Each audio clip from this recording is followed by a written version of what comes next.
Hello everyone, my name's Dean. Let's talk crypto. This is where you subscribe for daily Bitcoin updates and technical analysis. We track the price of Bitcoin as a proxy for the cryptocurrency markets at large. Today is November 4th, 2024. And Bitcoin has gone below the point at which we thought it wasn't going to go below. I was wrong. Said Bitcoin bottom. We came slightly lower than yesterday's low. But every cloud has a silver lining. What's great about this is it's quite clear what Bitcoin's going to do next. If that sounds interesting to you, then watch until the very end. Guys, yesterday I said Bitcoin had likely bottomed at this point, and we had made a low. We had started doing some bottom formation, but then today we even made a lower low. Okay, this lower low tells us so much about what is to come next. And let me summarize it for you. First, Bitcoin is very likely to make an all-time high.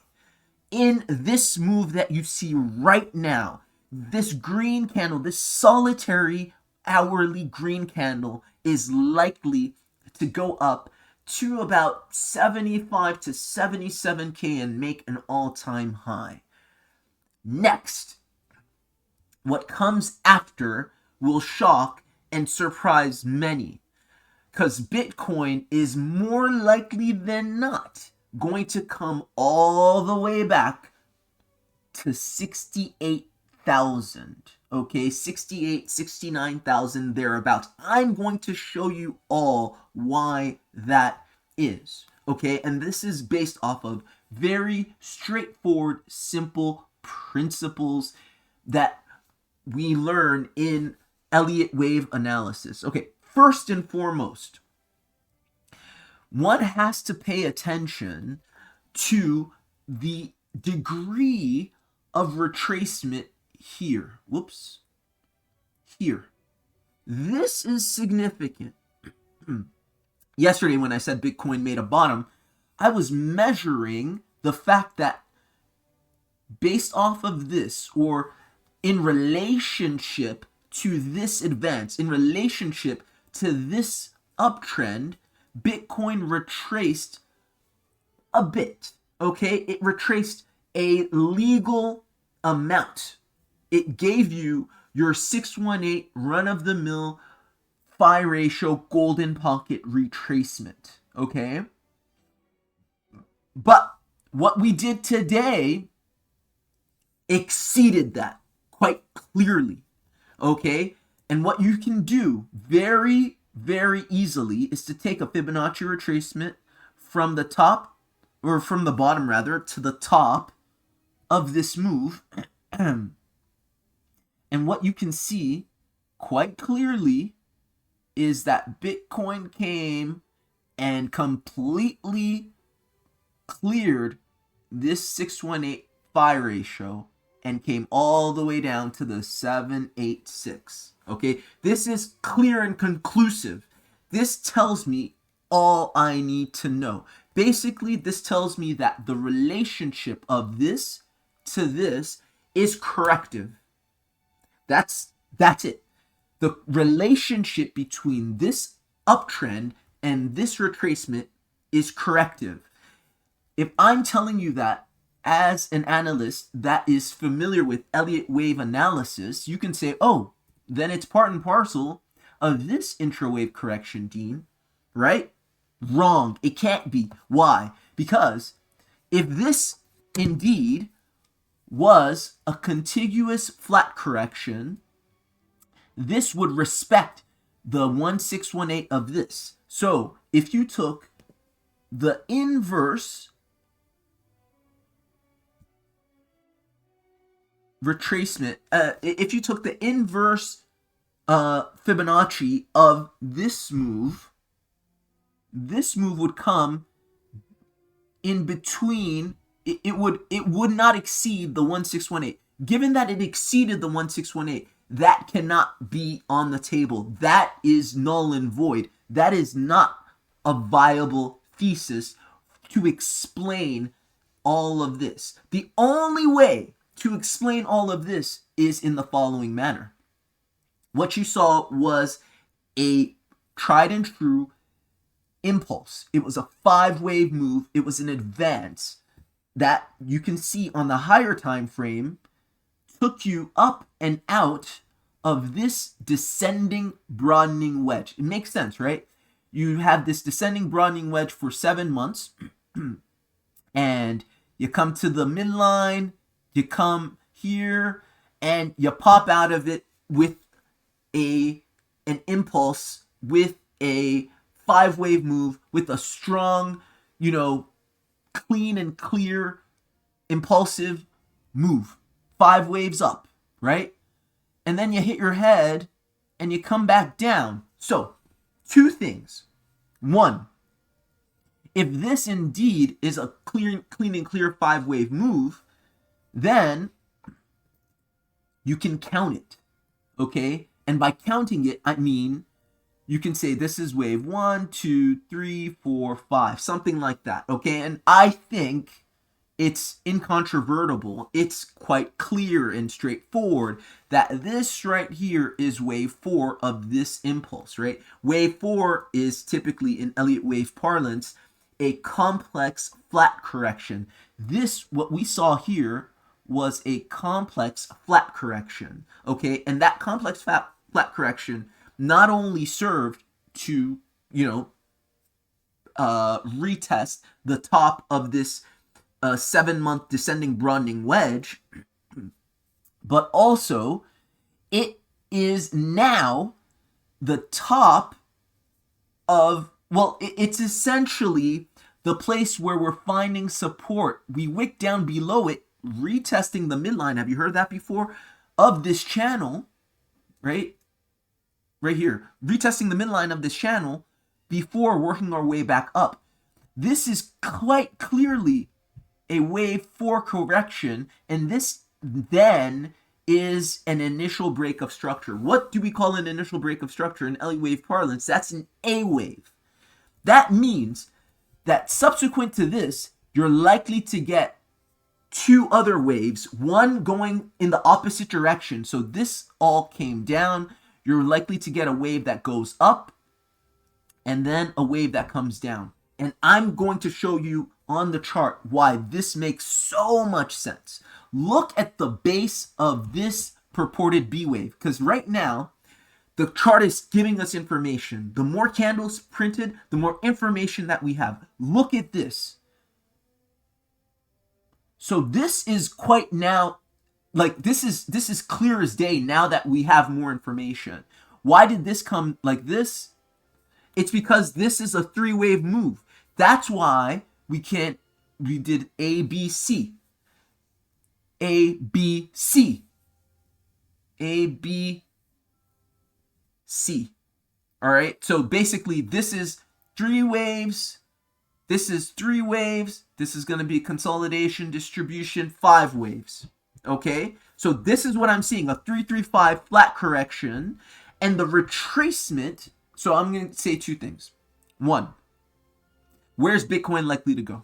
Okay. Bitcoin can make an all-time high. It's very likely to make an all-time high. There's a lot of buying pressure. A lot of people think that this move, and I thought this before this evening, right, when we came all the way down, or actually before most of today, when we came all the way down and made it very clear that the relationship between these 2 waves was corrective, right? Not impulsive, not intra-wave impulsive, but corrective. It was a break of structure. A lot of people think that this is going to go not only to all-time highs, but break the multi-year channel, okay? So there's going to be a lot of buying pressure here, a lot of buying pressure. A lot of people think the election is going to be a spark, not only to make all-time highs, but to exceed all-time highs and continue, okay?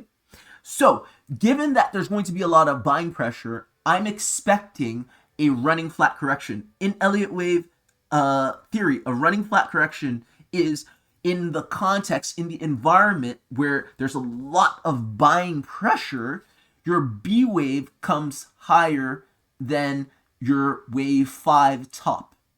And then your C wave comes higher, you make a higher low than your wave A, okay? And I think this is a more probable outcome, okay? Because one, the all-time high is it's so very probable. Everybody's expecting it. Once you get in that region, you're very likely to hit it. What you're going to do is you're likely going to consolidate here for a bit. Some people are going to think it's an intra-wave consolidation and wait for even higher.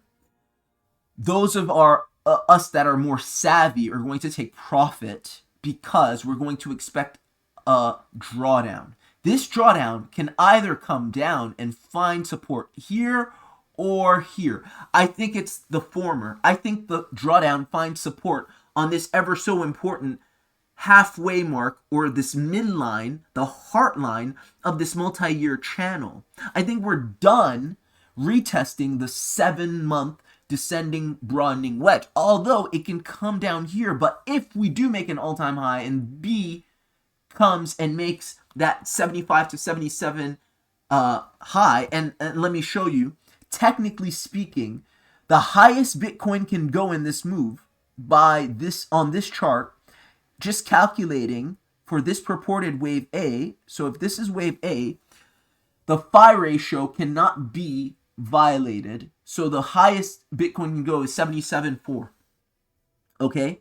It has to come below 774. So if it did a running flat correction in a B wave that was higher than wave 5, the end of wave 5, you're likely getting a 75 to 77K Bitcoin. That would give you your all-time high, I believe, on most charts. And then if that's the case, you're coming down, not here.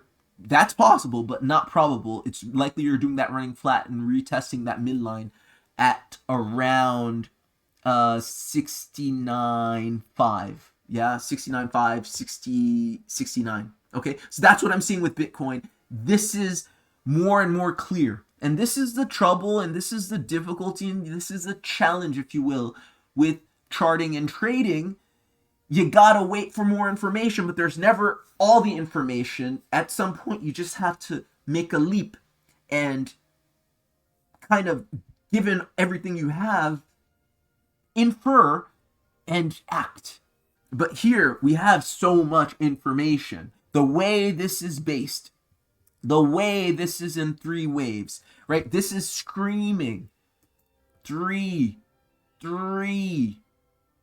5. It's screaming running flat correction. I think that's a highly probable read for Bitcoin.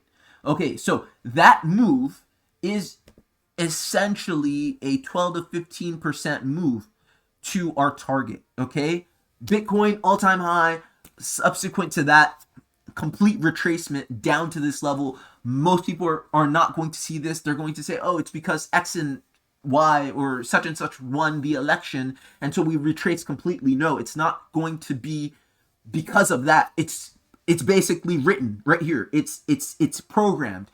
That is because you're having, on the higher time frames, a simple retracement of this impulse, right? Sorry, this impulse right here. That's it. Once you come back to this level, then you can talk about breaking all-time highs going into price discovery. But the price discovery is off the table for now. We need to effectuate this move based off of the information that I have in the charts. That's Bitcoin. Now, altcoins. What of the altcoins? What has changed, if anything? Oh, let me say a word on Bitcoin, not Bitcoin dominance. What is this called? The US dollar currency index. US dollar currency index put in a gap, okay? And that gap was put in on Friday, on weekend, on Sunday, okay? Gaps are filled, but they don't have to be filled immediately. And I don't think, based off of my read of this chart, that this gap will be filled anytime soon. And I'm going to show you why really quickly. Because some of you may have this on your radar and say, hey, Dean, there's a gap to the upside in the US dollar currency index. We're going up. That means Bitcoin's going to come down as a result of that. Not so fast. Look at what we're doing here. If this is indeed true, that we're putting this move in, this is our initial break of structure, meaning after this, you put in a B wave, you're going to fill that gap. So it's not like you're leaving these levels forever. It's going to take some time, but you're eventually going to fill that gap. So that gap can be left unfilled, even if it's for 100 days, even if it's for 300 days, it can be left unfilled, provided that the market is eventually going to fill it. So I'm not too concerned with this gap in the US dollar currency index to be filled immediately. I still think that what we needed to do here, we did. Meaning, we did our distribution, retested the midline, broke down, retested the bottom support as resistance. I think the breakdown is here, okay? And our stochastic RSI momentum indicator is telling us the same thing. Now, altcoins, last but not least. Altcoins. The Bitcoin dominance, let me fix my chart. The Bitcoin dominance is still chopping up, but there is an end to the chop up, okay? On the 4-hourly time frame, you're still in that running, that ending diagonal. But this has to finally reach its end. And I think what you're likely to see when it does reject, you're just going to get a big rejection. You're just going to get a big rejection, okay? I.e., altcoins are going to move significantly more than Bitcoin. So if Bitcoin in this move is going to put in 12 to 15% to make all-time high, what I'm seeing in the altcoin market is the following. All right, let's go on the total 3. Here we have, like I said yesterday, 1 degree of baby basing, 2 degrees of, 1 degree of baby basing, 2 degrees of baby basing, and then this is your 3 degrees of baby basing. I think what you have here is your first target is going to be the top of this range. That alone, okay, and this is a total 3, meaning this is everything minus Bitcoin and Ethereum. That alone is a 10% move, okay? That is your first move in altcoins, all right? That alone is a 10% move, and it doesn't stop there. I think what you do in altcoins is you come all the way up here to 767 billion, okay? So that move on the total 3, and this is an aggregate chart for all altcoins, is a 31% move, okay? So if altcoins, or if Bitcoin is doing 12 to 15%, 12, 13, 14%, then altcoins, I think, in this move are doing about 32%, okay? And the first move is going to be a 10% move to the top of this range right here, this inverse head and shoulders that you see right here, okay? So that's what I'm seeing with the total 3. Guys, I hope this was helpful. I hope this was useful. Like, share, and subscribe if you got value, and I'll see you next time. Take care. Bye.